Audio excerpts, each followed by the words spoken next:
بسم الله الرحمن الرحيم الحمد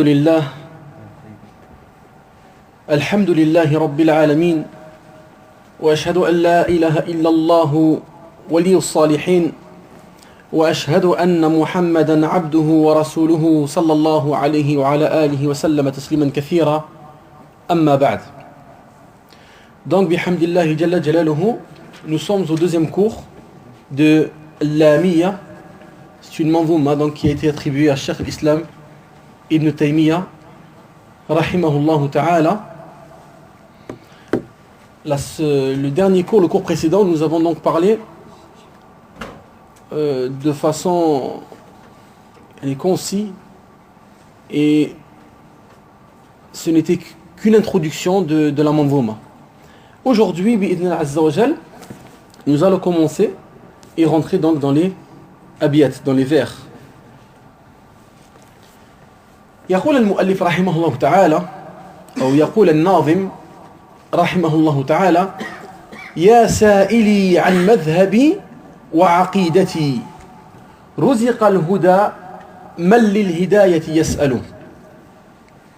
Il dit: ô toi qui me questionnes sur ma voie et ma croyance, que soit pourvu de la guider celui qui questionne afin d'être guidé. Le cheikh rahimahullah ta'ala a commencé donc ces vers par le mot ya sa'ili, ô toi qui me questionne, c'est-à-dire qui m'interroge. Sur quoi? Sur ma voie et ma croyance. Sur ma voie et ma croyance. Donc, cette manzouma, ce poème, prend départ d'une question. Et le questionneur qui interroge sur la croyance ne peut être qu'une de ces deux personnes. Le questionneur qui interroge ici sur la croyance ou qui interroge de façon générale ne peut être aucune de ces deux personnes. Soit c'est un questionneur qui cherche la guidée. As-sa'ilu al-mustarshid. As-sa'ilu al-mustarshid. Il est celui qui questionne afin de chercher la guidée, qui cherche un bénéfice, qui questionne dans l'intention d'apprendre. Alors, il demande au savant au sujet, donc ici de sa croyance, afin qu'il puisse profiter de la science qu'Allah subhanahu wa ta'ala a accordé à ce savant, et afin bien sûr de la mettre en application. Ça, c'est la première catégorie des personnes, c'est celui qui demande afin d'être guidé. Il cherche une science, il cherche à apprendre. Le deuxième, c'est le questionneur qui a pour objectif, qui a pour but le débat et la polémique.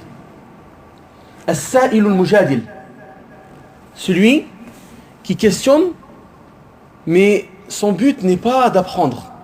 Il cherche ici le débat et la polémique. Il ne questionne pas pour apprendre une chose, ni pour comprendre. Mais son seul but, c'est de débattre avec la personne à qui il a demandé et de polémiquer avec lui. Celui-ci, comment réagit Ahl Sunnati wal Jama'a en face de lui? Il se détourne de lui. Nous nous détournons de lui et nous ne lui répondons même pas. Alors que le premier qui cherche la guidée et non le débat, qui cherche la science et non la polémique, il sera donc aidé et accompagné afin qu'il puisse profiter pleinement donc de la réponse du cheikh.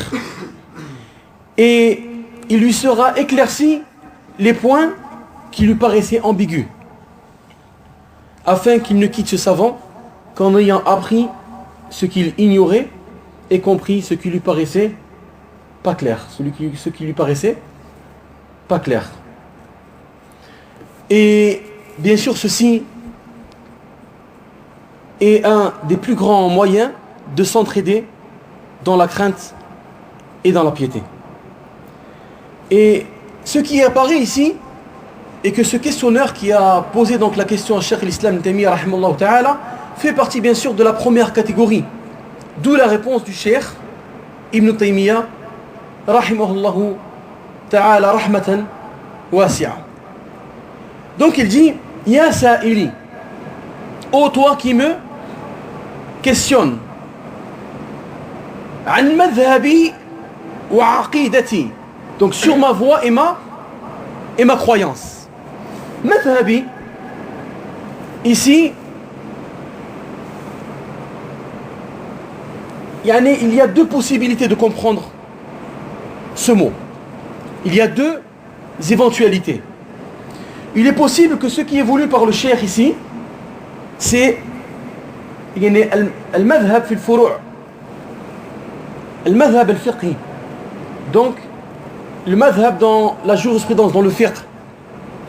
Est-ce que je suis du madhhab hanbali, ou maliki, ou shafi'i, ou hanafi? Et il est aussi possible, et c'est ce qui est plus apparent ici, ce qui est plus juste, ou qui paraît plus juste, c'est madhhabi, madhhab al-shaykh fi al-istidlal. Le chemin que va emprunter le cheikh dans l'argumentation. Donc madhhab, qui signifie la voie, ou qui est traduit ici par la voie, peut signifier al-madhhab al-fiqhi, donc le madhhab dans le sens fiqhi, c'est-à-dire le madhhab de jurisprudence, est-ce qu'il est malikite ou hanbalite,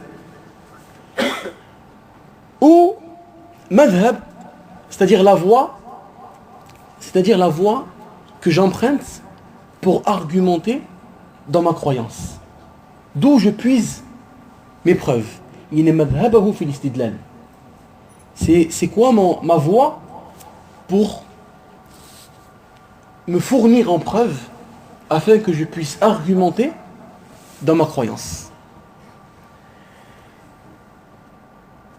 Madhhab, donc, comme nous avons dit, quelle est la voie qu'il emprunte et sur quoi se repose sa croyance, c'est-à-dire sa aqida. Est-ce que sa croyance a pour base le Coran et la Sunna selon la compréhension des pieux prédécesseurs, et donc la aqida qui est basée sur cette voie-là sera la croyance authentique, la croyance des pieux prédécesseurs, aqidatus salaf salih? Ou est-ce que sa croyance a pour base al-aql, la raison, ou al-manamat, les songes, les rêves, ou des choses de ce genre comme al-qisas ou al-hikayat, c'est-à-dire les récits et les histoires. Et donc bien sûr la croyance, la aqida qui sera basée sur cette voie-là sera une croyance, une aqida innovée, aqidatun mubtada'a, donc une croyance innovée. Et bien sûr, comme je l'ai précédemment cité, et que le plus juste et que le sens de madhhab ici, c'est la voie, le chemin qu'emprunte le cheikh dans son argumentation. Comment le cheikh puise-t-il ses preuves? D'où puise-t-il ses preuves? Et comme nous allons le voir par la suite, il s'appuie rahimahullah ta'ala sur la révélation. Qala Allah wa qala ar-Rasul. Comme il a dit lui-même rahimahullah ta'ala dans le vers numéro 6, wa aqulu qala Allah jalla jalaluhu wal mustafa al-hadi wa la ata'awwalu. Et je dis, Allah exalté soit-il a dit, et de même l'élu, le guidé, et je n'interprète pas. Donc ceci est le sens voulu dans sa parole. Ya sa'ili an madhhabi, ô toi qui m'interroge sur ma voie, ma voie dans l'argumentation, ma méthodologie, d'où je puise ma croyance. Ensuite nous avons wa aqidati, ya sa'ili an madhhabi wa aqidati, et ma croyance, c'est-à-dire la croyance que j'ai sur Allah subhanahu wa ta'ala, la croyance que j'ai sur sa religion, sur les noms et les attributs d'Allah azza wa jal, Comment je crois en Allah subhanahu wa ta'ala? Comment je crois en ses noms? Comment je crois en ses attributs? Comment je crois en ses anges, en ses prophètes, en ses livres, en la vision d'Allah le jour du jugement, en la balance, au châtiment de la tombe et à ses délices. Et Cheikh al-Islam rahimahullah ta'ala a passé toute sa vie jusqu'à son dernier souffle, jusqu'à ce qu'il meure en prison, rahimahullah ta'ala, à préserver et à secourir la aqida de Ahl-Sunnati wal Jama'a. Il a répondu à plusieurs sectes, a contré leurs croyances et leurs arguments innovés par des preuves basées sur le Coran et la Sunna. Il a répondu à différentes sectes telles que le Rawafid ou Al-Khawarij, Al-Murji'a, Al-Mu'tazila ou غيرها من الفرق. Et bien sûr d'autres sectes parmi les sectes innovées. Donc ce qui évolue par ma croyance ici est la croyance avec laquelle j'adore Allah subhanahu wa ta'ala, que je propage, que je défends, avec lequel je réponds aux ambiguïtés des gens du faux. Donc ça, c'était le premier vers. Ô toi qui me questionnes sur ma voix et ma croyance. Ya sa'ili an madhhabi wa aqidati. Ensuite, le cheikh rahimahullah ta'ala invoque en faveur du questionneur et en faveur de toutes les personnes qui questionnent afin d'être guidées. Ceux qui questionnent pour apprendre, ceux qui questionnent pour se corriger et pour se réformer. Et ceci fait partie des bonnes choses et du bon comportement du cheikh rahimahullah ta'ala. Et certains parmi les gens de science, et beaucoup même parmi eux, ont débuté leurs ouvrages par des invocations envers l'élève, envers le lecteur. Telle était l'habitude du cheikh Muhammad ibn Abdul Wahhab, rahimahullah ta'ala, comme dans le texte très connu, Al-Usul Al-Thalatha, les trois principes fondamentaux, quand il dit i'lam rahimakallah annahu yajibu alayna ta'allumu arba'i masail. Il dit i'lam rahimakallah, sache qu'Allah te fasse miséricorde, qu'il est de notre devoir d'apprendre 4 choses. De même, dans le matn al-qawa'id al-arba'a, les 4 règles, il dit, cher Muhammad ibn Abdul Wahhab, rahimahullah ta'ala, as'alullah al-karim, rabb al-arsh al-azim, an yatawallaka fi ad-dunya wal-akhirah. Regardez les invocations ici qui sont en faveur du lecteur et de celui qui recherche la vérité. وأن يجعلك مباركا أينما كنت وأن يجعلك ممن إذا أعطي شكر وإذا ابتلي صبر وإذا أذنب استغفر. Il dit rahimahullah ta'ala, en commençant donc le maître des 4 règles, j'implore Allah, le généreux, le Seigneur du trône immense, qu'il te prenne sous sa protection, ici-bas comme dans l'au-delà, de te bénir où que tu sois, de te placer au nombre de ceux qui, lorsqu'ils reçoivent une faveur, se montrent reconnaissants, lorsqu'ils sont éprouvés, font preuve de patience, et lorsqu'ils commettent un péché, implorent le pardon. Donc ceci, le fait d'invoquer pour l'élève, pour le lecteur, fait partie du bon comportement. Et Cheikh l'Islam Ibn Taymiyyah rahmatullahi alayhi, donc dans cette manzouma, il dit Ruziqa al-huda man lil-hidayati yas'alu, que soit pourvu de la guider celui qui questionne afin d'être guidé. Et la demande de guider est une invocation parmi les plus grandes et les plus nobles et les plus complètes invocations. La demande de guider est une invocation parmi les plus grandes, parmi les plus nobles et parmi les plus complètes invocations. Et c'est pour ceci qu'Allah subhanahu wa ta'ala nous a ordonné et obligé de l'invoquer par cette invocation chaque jour au minimum 17 fois. Ceci est bien sûr obligatoire.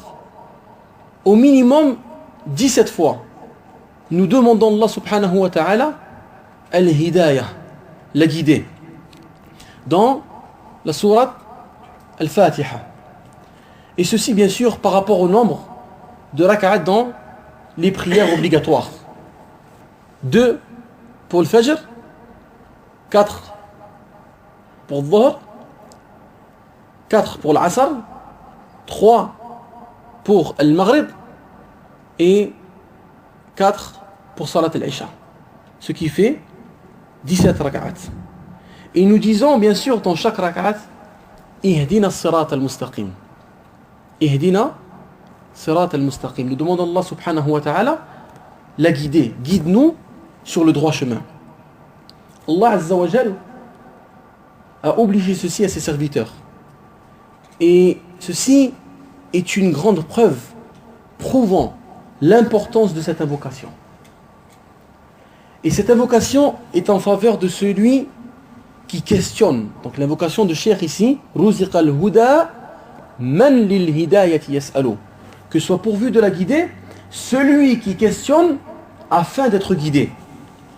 Donc cette évocation est en faveur de celui qui questionne en vue d'être guidé. Non pour le débat ou pour humilier celui qui est questionné ou bien sûr pour polémiquer. Donc, après que le cheikh, rahimahullah ta'ala, dans ses 2 premiers vers, a expliqué la cause qui l'a poussé à écrire ces vers, et après avoir invoqué en faveur de celui qui questionne et en faveur de tous ceux qui questionnent en vue de chercher la vérité, il dit rahimahullah ta'ala Isma' kalama muhaqqiqin fi qawlihi la yanthani anhu wa la yatabaddalu. Il dit écoute le discours d'un vérificateur dans sa parole qui ne s'en détourne point ni ne la change.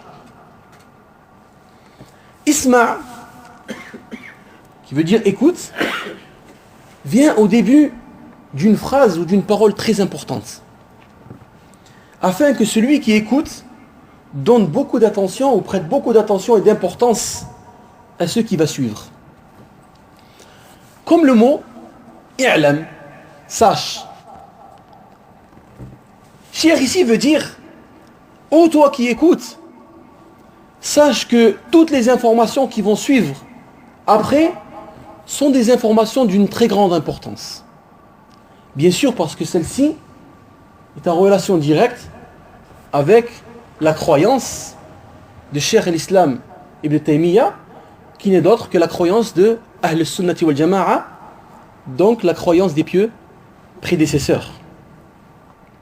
Alors Cheikh, il dit Isma' afin d'attirer l'attention de la personne qui écoute, la personne qui est en face de lui ou la personne qui va bien sûr écouter, entendre ou lire ce poème. Écoute bien, comprends bien et mémorise bien ce qui va suivre. Isma' et alam sont des mots comme on pourrait dire intabe. Attention, écoute.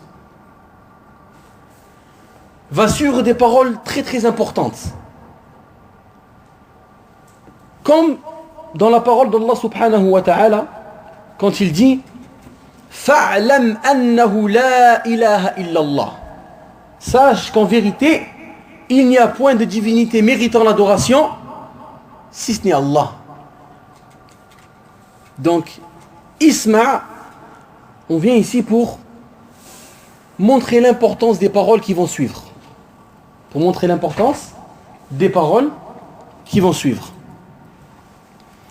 Ensuite, Cheikh il dit, donc isma' kalam muhaqqiqin, la parole ou le discours d'un vérificateur. L'auteur, Cheikh al-Islam rahimahullah ta'ala, ne dit pas ceci pour vanter sa personne. Mais il dit ceci afin d'apaiser le questionneur, afin d'apaiser la personne qu'il y a en face de lui, afin de le mettre en confiance et d'apaiser son cœur.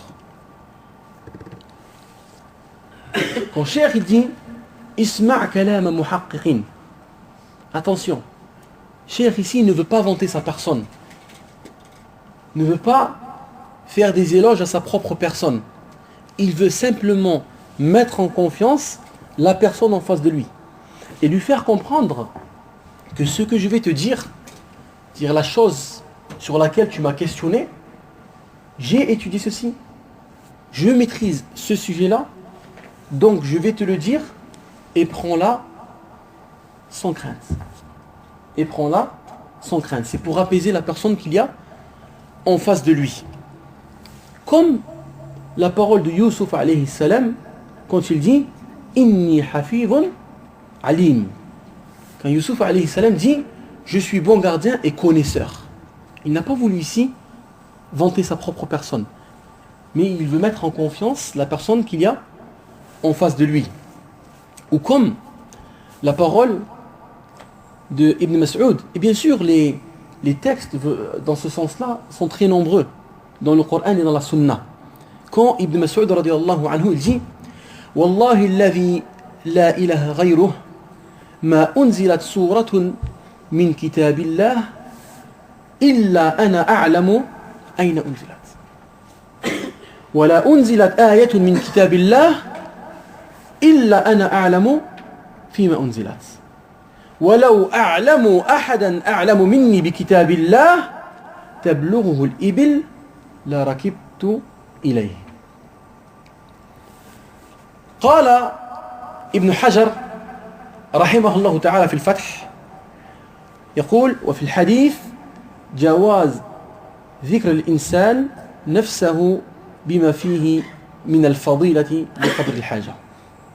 Donc il dit Ibn Mas'ud radiyallahu anhu, il dit par Allah, celui dont il n'y a d'autre divinité méritant l'adoration si ce n'est lui.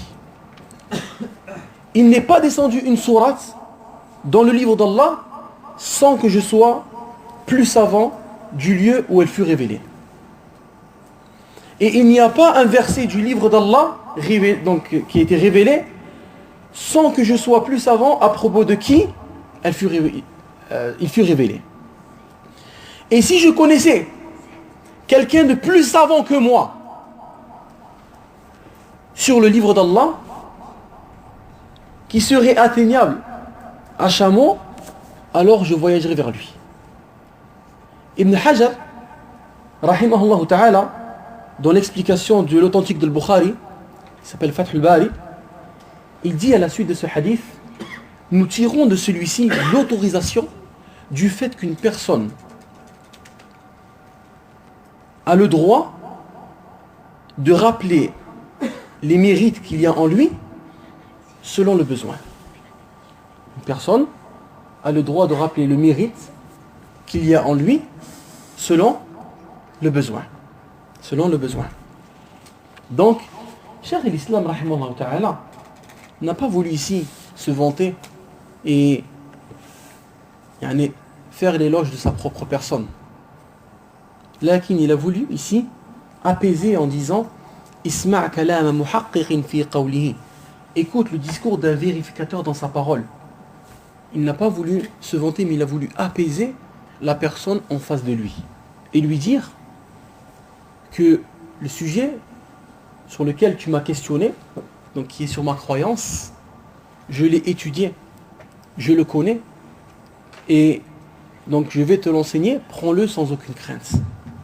Prends-le sans aucune crainte. Et les exemples, bien sûr, allant dans ce sens-là, sont nombreux dans le Coran et dans la Sunna. Et il n'est pas en contradiction avec la parole d'Allah subhanahu wa ta'ala quand il dit فَلَا تُزَكُّوا أَنفُسَكُمْ هُوَ أَعْلَمُ بِمَنِ اتَّقَى. Et ne faites pas vos propres éloges, il sait mieux qui le craint. Ce n'est pas en contradiction avec ce verset-là. Celui qui est réprimandé est celui qui le fait afin de s'élever au-dessus des autres, afin de mépriser ses semblables, ou pour vanter sa propre personne. Par contre, pour apaiser celui qui questionne ou pour apaiser le cœur de celui ou ceux qui écoutent, alors bien sûr, il n'y a pas de mal. L'auteur, rahimahullah ta'ala, donc ne dit pas ça ou ceci pour se vanter, mais plutôt donc pour apaiser, comme nous l'avons dit, le cœur de celui qui l'a questionné sur sa voix et sa croyance, afin que ce dernier puisse prendre les paroles qui vont suivre tout en étant apaisé. Donc Cheikh il dit Isma' kalama muhaqqiqin fi qawlihi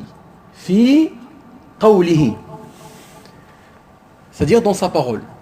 Ce qui est voulu ici, c'est sur quoi le questionneur a demandé, c'est-à-dire sa croyance, c'est-à-dire la croyance. Isma' kalam muhaqqiqin fi qawlihi ay fi aqidatihi, dans sa croyance, c'est-à-dire écoute le discours d'un vérificateur dans sa parole, c'est-à-dire dans sa croyance, dans sa aqida, qui sait ce qu'il dit, qui a une connaissance précise et profonde dans ce domaine-là.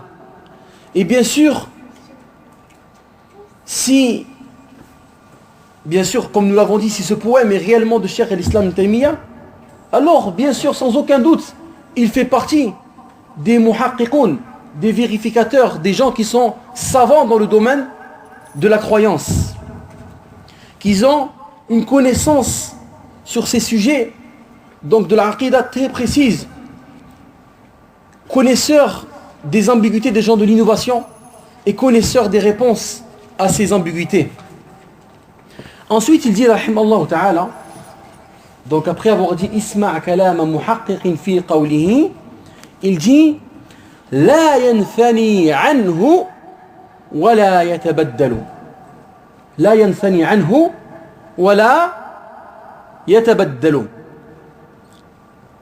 Qui ne s'en détourne point ni ne la change. Il ne se détourne pas de cette croyance, ni il change cette croyance.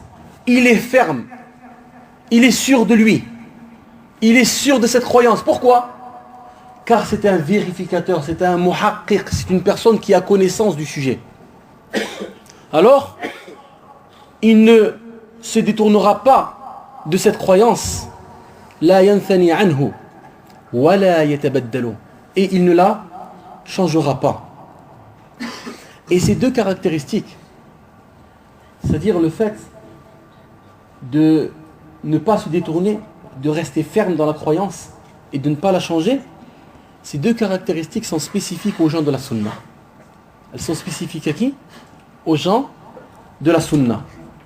Car ils ont une croyance ferme de la aqida d'Ahl Sunnati wal Jama'a, qui est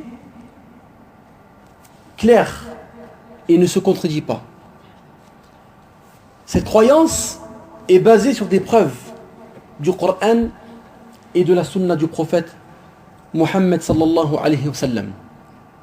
Elle est basée sur une révélation venant d'Allah Azza wa Jal. Donc, ils sont certains de ce en quoi ils croient. Ils n'ont aucun doute sur la croyance. Les gens de la sunna sont certains. Pourquoi? Parce que cette croyance est basée sur une révélation. Elle est basée sur une révélation. Soit قال Allah, soit قال الرسول sallallahu alayhi wa sallam. Et cette croyance des gens de la sunna est conforme à la croyance des pieux prédécesseurs de Sahaba. Alors que les gens de l'innovation et des passions sont des gens qui ne sont pas stables. Ils ne sont pas stables dans leur croyance. Ils ne sont pas fermes. Et ceci est dû aux contradictions qui s'y trouvent. Du fait qu'elles ne proviennent pas d'Allah Azza wa Jal, mais elles proviennent de leur tête. Elles proviennent de leur tête, de leur raison. Du fait aussi qu'ils passent leur temps à polémiquer sur la croyance. Ils passent leur temps à polémiquer et à débattre. Et comme l'a dit Omar ibn Abdul Aziz, rahimahullah ta'ala, Man ja'ala dinahu 'urdatan lil khusumat akthar at-tanqul. Celui qui place sa religion dans le but de polémiquer, de débattre, alors il multipliera ses déplacements. C'est-à-dire, il va se déplacer de croyance en croyance. À force de débattre, et du fait que sa religion, sa aqida, munharifa, mubtada'a, qui est innové, ne tient sur rien, alors il se fait dominer dans les débats et adhère à une autre croyance sans aucune gêne. Alors que les savants de Ahl Sunnah sont fermes dans une croyance qui a pour base la révélation provenant du Seigneur des mondes subhanahu wa ta'ala.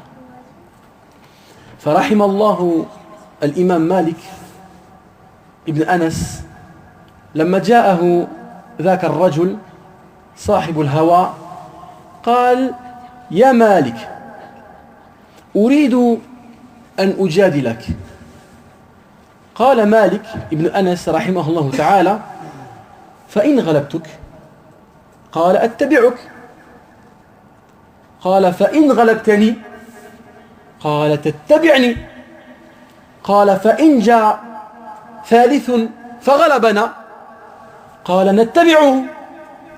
قال مالك رحمه الله تعالى أما أنا فإني على بينة من ديني أما أنت فاذهب إلى شاك مثلك فخاصمه. Qu'Allah fasse miséricorde. L'imam Malik rahimahullah ta'ala, lorsqu'une personne lui fut venue, une personne des gens de l'innovation, et qui lui a dit Malik, je veux débattre avec toi. Je veux débattre avec toi. Et l'imam Malik rahimahullah ta'ala a dit et si je prends le dessus, si c'est moi qui prends le dessus sur le débat? Il dit je te suis. L'homme dit je te suis. Ensuite l'imam Malik rahimahullah ta'ala a dit et si tu prends toi le dessus? Alors l'homme lui répondit tu me suivras. Et l'imam Malik rahimahullah ta'ala a dit et si une troisième personne vient et prend le dessus sur nous deux? Alors la personne lui dit nous le suivrons. Alors l'imam Malik rahimahullah ta'ala lui dit quant à moi je suis sur une preuve évidente concernant ma religion. Quant à toi, dirige-toi vers une personne qui est dans le doute comme toi et polémique avec lui. Regardez comment les gens de la Sunna, les savants de Ahl Sunnah sont fermes sur la croyance. Ils sont fermes. Cette personne est prête à changer de aqida, de croyance, par le simple fait qu'elle s'est fait ou battre dans le débat. Cette religion n'est pas celui qui prend le dessus. Cette religion c'est qala Allah wa qala Rasul. Même si aujourd'hui tu n'as pas réussi à prendre le dessus, la vérité elle est dans qala Allah wa qala Rasul. C'est pour ça que l'imam Malik lui a dit donc vas-y toi qui es prêt à changer selon le débat de aqida, alors vas-y chercher quelqu'un, va chercher quelqu'un dans le doute comme toi et va débattre avec lui. Alors moi je suis ferme dans ma croyance. C'est pour ça que Ibn Taymiyyah a dit Isma' kalam muhaqqiqin fi qawlihi la yanthani anhu wa la yatabaddalu. Écoute le discours d'un vérificateur dans sa parole, dans sa croyance, qui ne s'en détourne point, qui ne revient dessus et qui ne la change pas. Donc les gens de la sunna sont fermes et ne se détournent point de leur croyance et ne la changent pas. La croyance n'a pas besoin, ou la aqidah n'a pas besoin de débat ou de polémique. Nous disons, je crois en telle chose parce qu'Allah a dit. Et je crois en telle chose parce que le Nabi sallallahu alayhi wa sallam a dit. C'est tout. Nous n'avons pas besoin de polémiquer. Et c'est pour ceci que Ahl Sunnah se différencie et se discerne des gens de l'innovation dans la fermeté et la droiture. Et nous tirons de ceci un très grand bénéfice, qui est que la croyance authentique est la plus grande cause qui va te permettre d'être ferme dans ta religion. La croyance authentique est la plus grande cause qui va te permettre d'être ferme et d'être stable dans ta religion. Ainsi le salafi, quand il commence l'appel à Allah subhanahu wa ta'ala, ad-da'wa, il commence par tawhid. Il commence par l'unicité d'Allah subhanahu wa ta'ala, par l'aqidah, afin que la personne soit stable. Car comme nous l'avons vu, la chose qui va te permettre d'être stable et continue dans ta religion, c'est le fait que ta croyance, ta aqidah soit ferme et soit solide. Et soit solide.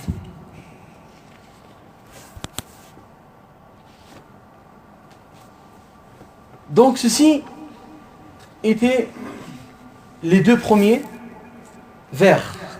Donc l'introduction, la raison pour laquelle Cheikh rahimahullah ta'ala a écrit donc sa mandouma, car quelqu'un lui a posé la question donc sur sa voix et sa croyance, et ensuite il le met en confiance avant de rentrer dans le premier sujet.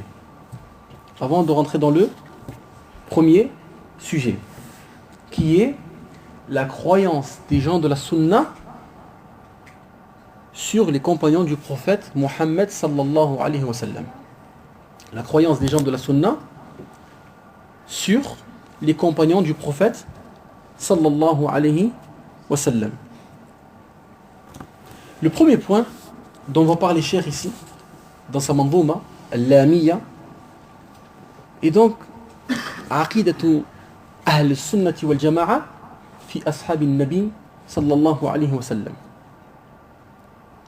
Et nous remarquerons qu'il y a un très grand bénéfice à commencer par ce sujet,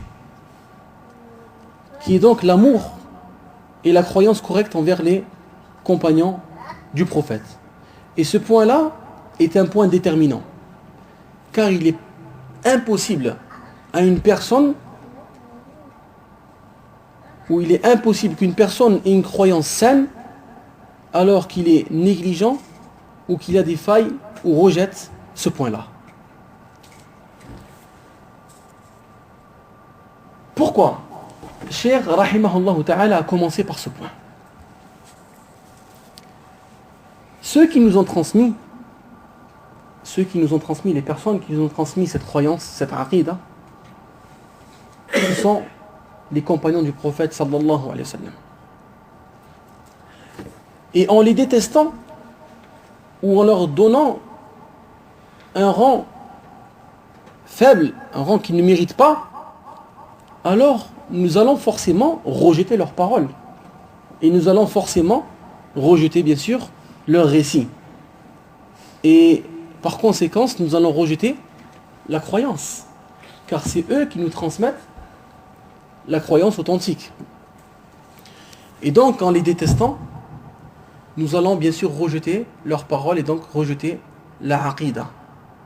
C'est pour ceci que Cheikh rahimahullah ta'ala a commencé par l'amour de Ahl Sunnah envers les compagnons du prophète sallallahu alayhi wa sallam.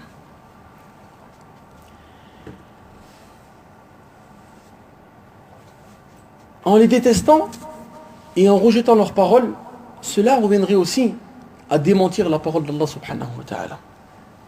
Car Allah azza wa jal nous a informé à plusieurs reprises dans le Coran qu'il les a agréés et qu'il est satisfait d'eux. Et ceci bien sûr est un grand mérite. Allah subhanahu wa ta'ala dit والسابقون الأولون من المهاجرين والأنصار والذين تبعوهم بإحسان رضي الله عنهم ورضوا عنه وأعد لهم جنات تجري تحتها الأنهار خالدين فيها أبدا ذلك الفوز العظيم. Les tout premiers croyants parmi les muhajirin et les ansar, ainsi ceux qui les ont suivis de la meilleure des manières, Allah les a agréés et il l'agrée.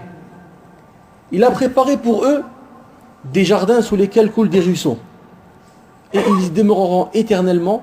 Voilà l'énorme succès. Donc le fait de détester les compagnons du prophète sallallahu alayhi wa sallam, de les insulter et les rabaisser dans leur rang, cela reviendrait à rejeter la parole d'Allah subhanahu wa ta'ala, car Allah subhanahu wa ta'ala les a agréés.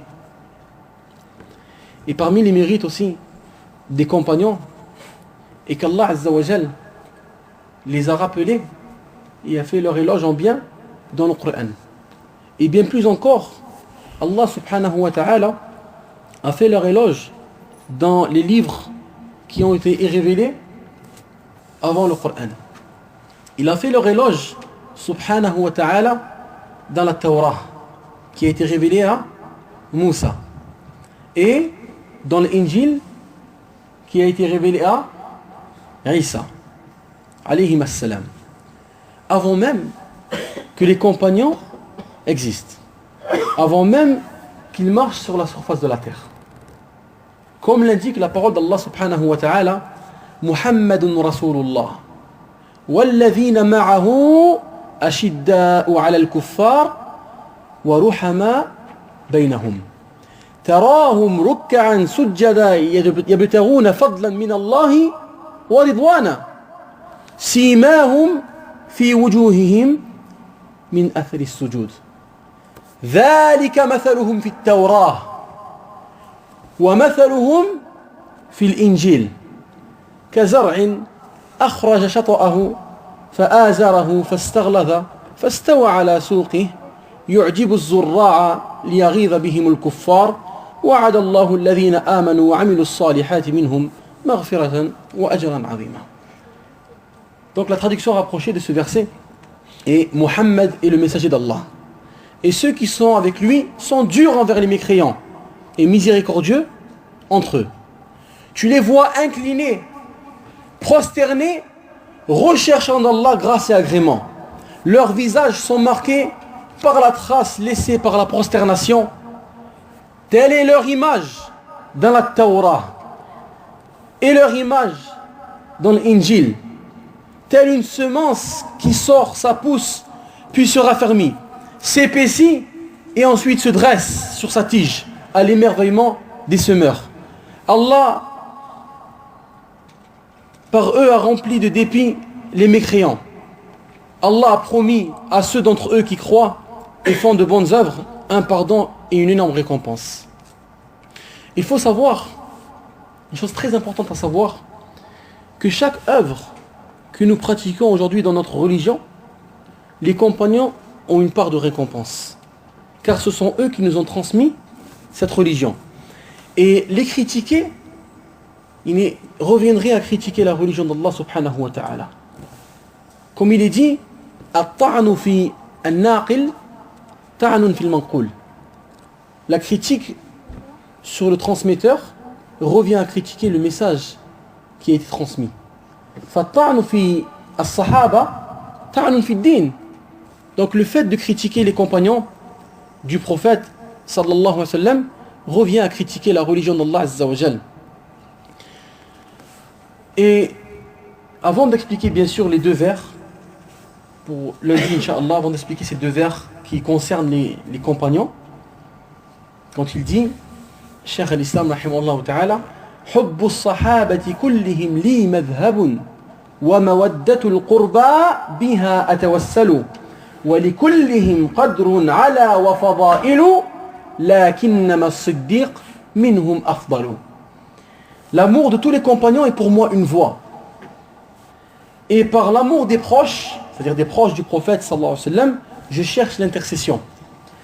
Chacun d'eux possède un rang très haut et des mérites. Mais le véridique est, c'est-à-dire Abu Bakr Siddiq, donc, mais le véridique est d'entre eux le meilleur.